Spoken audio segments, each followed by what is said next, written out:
Dobrodošli, bienvenue, welcome. My name is Kathryn Hardwick-Franco, and I'm very excited today because I get to share with you my presentation today entitled Developing the Theory of Cultural Educational Leadership.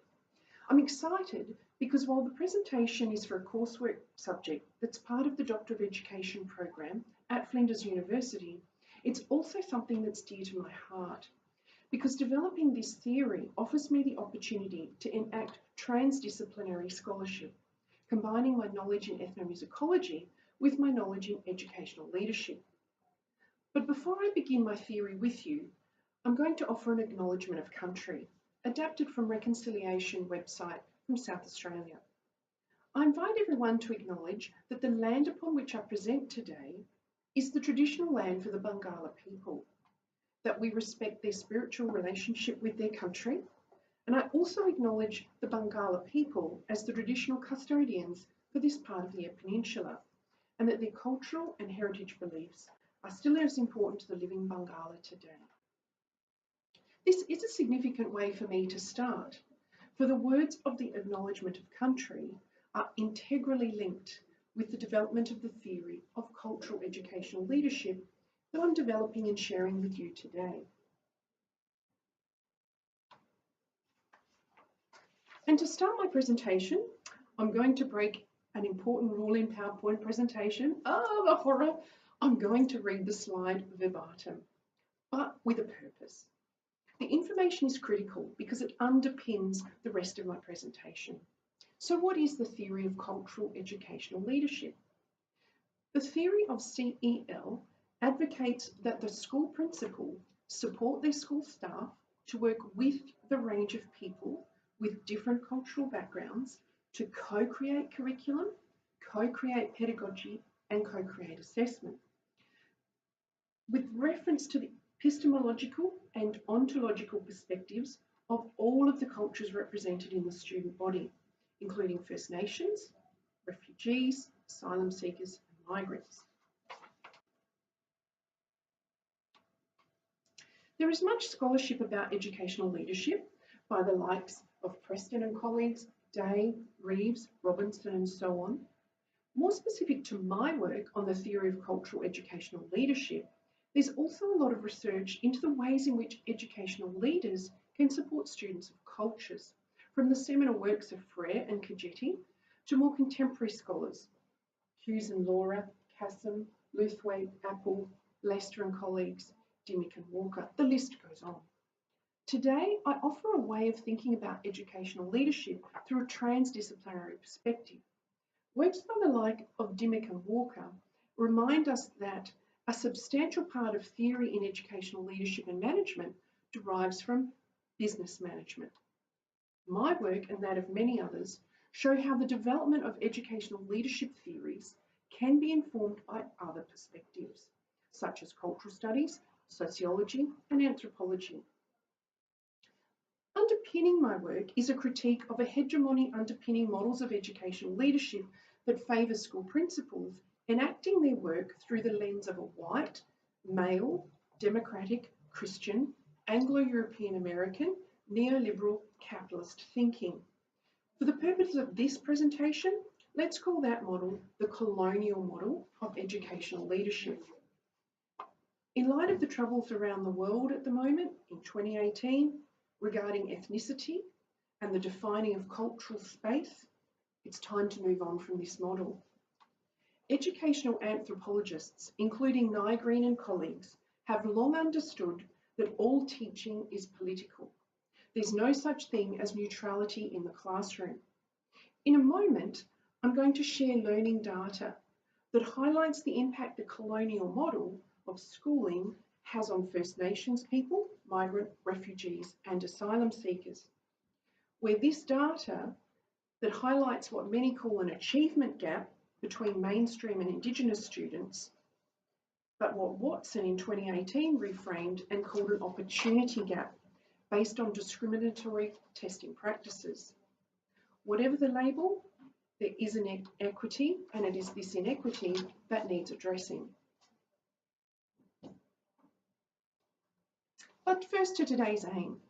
My aim in developing this theory is to offer a way school principals can enact cultural educational leadership in order to support students from all cultural backgrounds. Importantly, the theory of CEL recommends that the school principals support co-creation of pedagogy, co-creation of learning, co-creation of assessment, through reference to the epistemological and ontological perspectives of all of the cultural groups enrolled at the school. A key tenet of the theory of CEL is this notion of co-creation. I believe it's only when schools and community work together to reflect the cultural understandings of all of the students in and through the education system does it then become a system that supports and benefits all of humanity. I'm wedded to this concept of co-creation, and as such, on my Twitter feed, academia.edu, my website, in my publications, and in my presentations, I invite scholars to co-contribute to the ongoing development of the theory of CEL. But for the purpose of this presentation, I'm focusing on three nations: Australia, Aotearoa New Zealand, and the United States of America. But as the theory develops, I plan to work with people from a broad range of countries to ensure the broad base contribute to the ongoing development of the theory.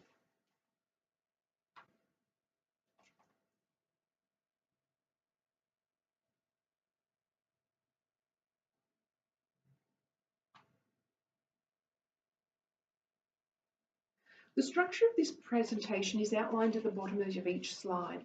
Not quite following the bouncing ball, but it does give you the opportunity to position the discussion in the context of the whole presentation.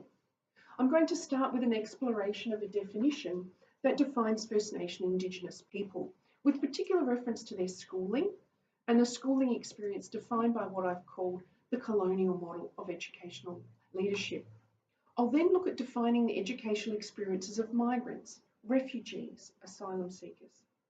I'll establish how the learning data of First Nation, migrant, refugee and asylum seeker students highlights this achievement gap, or what Watson calls opportunity gap.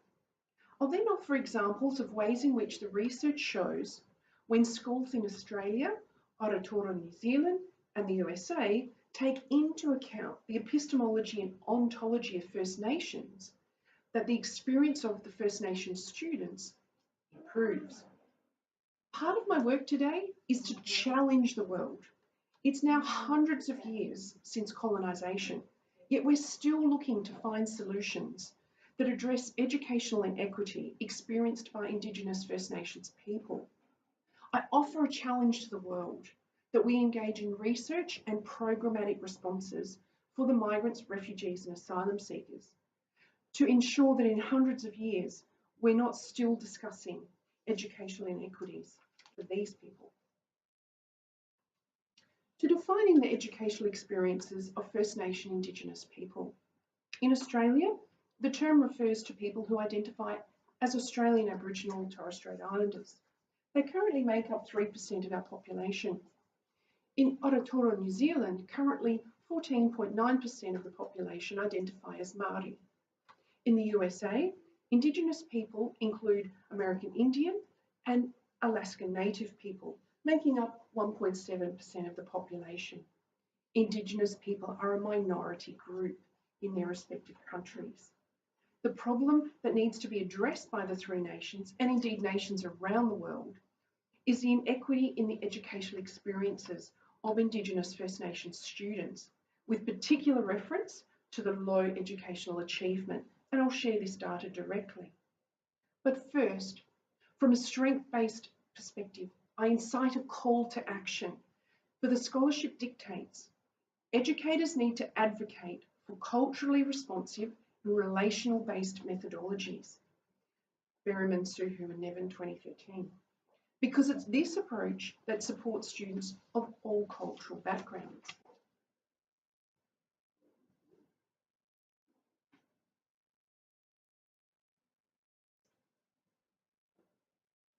So what does the data about learning achievement of Indigenous First Nation people tell us? Remembering, of course, the data is reflective of what Watson referred to as discriminatory testing practices. In Australia, The nation enacts annual standardised testing through the National Assessment Programme in Literacy and Numeracy, what we call NAPLAN. There are 5 tests: reading, writing, spelling, grammar and punctuation, and mathematics.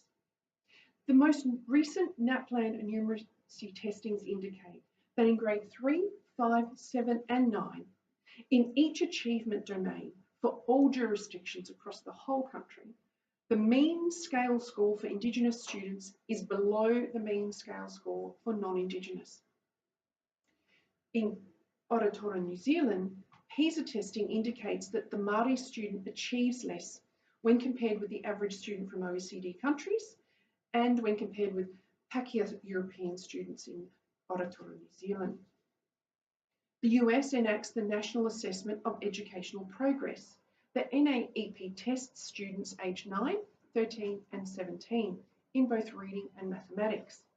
The report on the results of the testings from 2012 note that while there's comparisons between white, black and Hispanic people, there's no separate recording of results from the American Indian and Alaskan Indian Native people because too few participate to make data statistically reliable.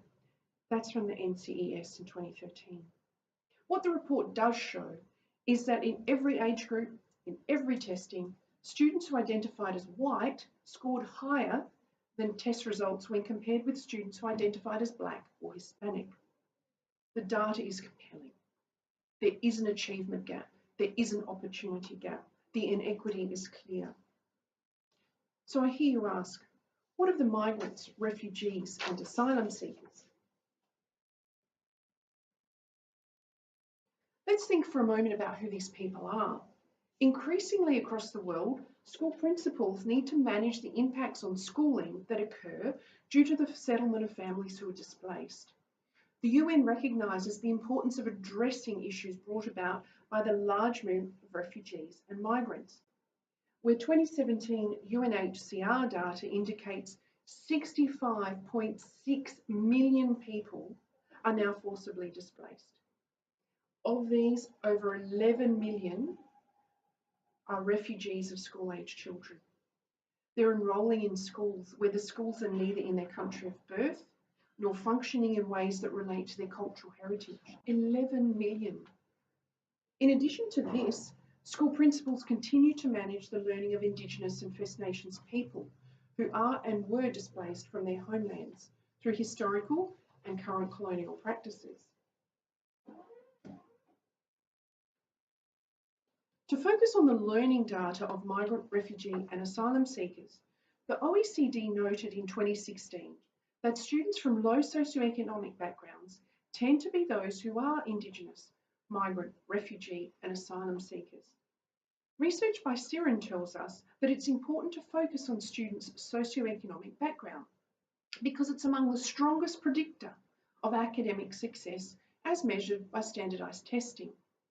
The PISA results suggests that there's some way to go before parity can occur for the socioeconomic disadvantaged students across the OECD countries. In 2016, the OECD note that these students are almost 3 times more likely than advantaged students to not obtain even the baseline proficiency. I posit that where systems and people enact the theory of cultural educational leadership in an attempt to account for and to address socioeconomic backgrounds, the academic success of these socially economically disadvantaged students, the Indigenous, migrant, refugees and asylum seekers, is increased. For the curriculum, the pedagogy and the assessment is co-created. It's no longer based on these discriminatory colonial educational systems. PISA data from 2015 is shared here, and it shows that in most countries, socioeconomic status and immigrant background are associated with significant difference in student performance. The report highlighting that performance between immigrant and non-immigrant students after accounting for economic, social and cultural status and languages spoken at home is significant for all 3 countries. The data in Table 2 highlights that students who are new to the schooling system in each country achieve less when compared with students who are not dealing with the complexities of forced displacement and complexities associated with unfamiliar educational systems.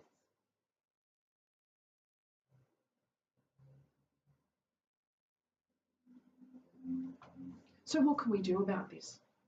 The theory of cultural educational leadership offers a strength-based solution. I will offer examples of research that show how important it is to take into account the epistemological and ontological perspectives of the Indigenous First Nations people. My challenge is that research be extended to include migrants, refugees, and asylum seekers. Work by Williams and Wright shows how the ontological and epistemological groundings of Australian Aboriginal people reject post-Enlightenment claims that the truth must be tangible and proven. Instead, they prioritise the person, the emotions, and the relationships between all things. Recent work by Hughes and Laura, published in 2018, they position their work in reference to the critical thinking of Foucault. Their work is persuasive. They share how the failure to challenge existing structures of power and injustice in schooling underprivilege Aboriginal knowledge and epistemology in relation to current mathematical pedagogy, because the current pedagogy favours functional mathematics rather than the mathematical thinkings of the First Nations people. Hughes and Laura's work supports my claim that schooling take into account the epistemology of cultural groups in the schooling system. In 1990, Harris advocated for the concept of two-way schooling for Aboriginal students. In 1999, Yunupingu advocated for the concept of both ways, which is an approach that worked from local Aboriginal knowledge and language. These concepts marry with my concept of co-creation. In 2013, Lester and colleagues called for the both ways, or two ways, to be woven into curriculum and pedagogical approaches, with the concept of their red dirt curriculum, or what I refer to as co-created curriculum and pedagogy. Moving to Aotearoa, New Zealand, the very concept of leadership. Berryman explains in research published this year, 2018, the Māori term for leader or chief is rangatira, understood as comprising of two words, ranga, to weave, and tira, a party of people. Metaphorically, the leader might be understood as someone who can weave a group of people together. Leadership in this context is a collective and dynamic undertaking, grounded in shared and interdependent activities, rather than being specific to positions or roles. The Māori concept of ako being simultaneously teacher and leader within contexts of reciprocity closely resemble Frere's work, where he redescribes the relationship between leader and learner. Frere reframes that, where the leader's stance is not one of expert, but to one of co-learner. Driven by colonial theory, Parra and Trinick intertwine social linguistics, ethnomathematics, to investigate links between Indigenous education, mathematics and language. They concluded that rather than seeing this point of culture conflict as a situation to be prevented, fixed or avoided, or as something wrong or negative, that we enjoy the conflict instead of suffering with it.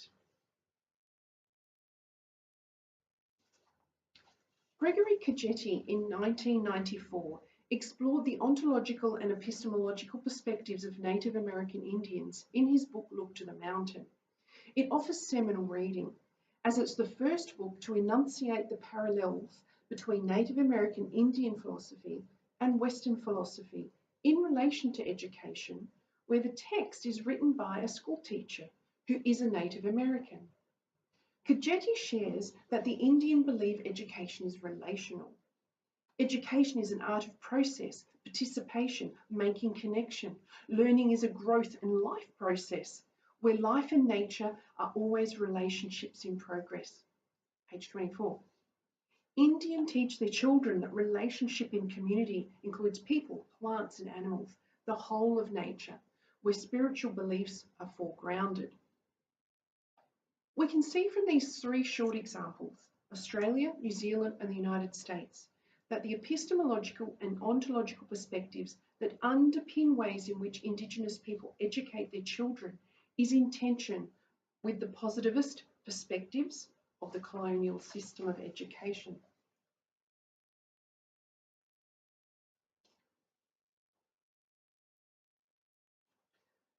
What is clear is that research is being achieved in order to better understand ways in which schools are working with Indigenous First Nations people to co-create the curriculum, co-create the pedagogy, and to co-create the assessment with respect to the epistemological and ontological perspectives of the people.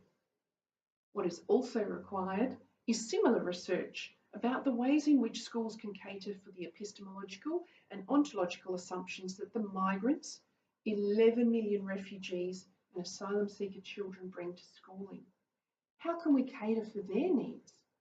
How can we include their perspectives of their cultures into our schools? How can we make schools truly effective for all humanity?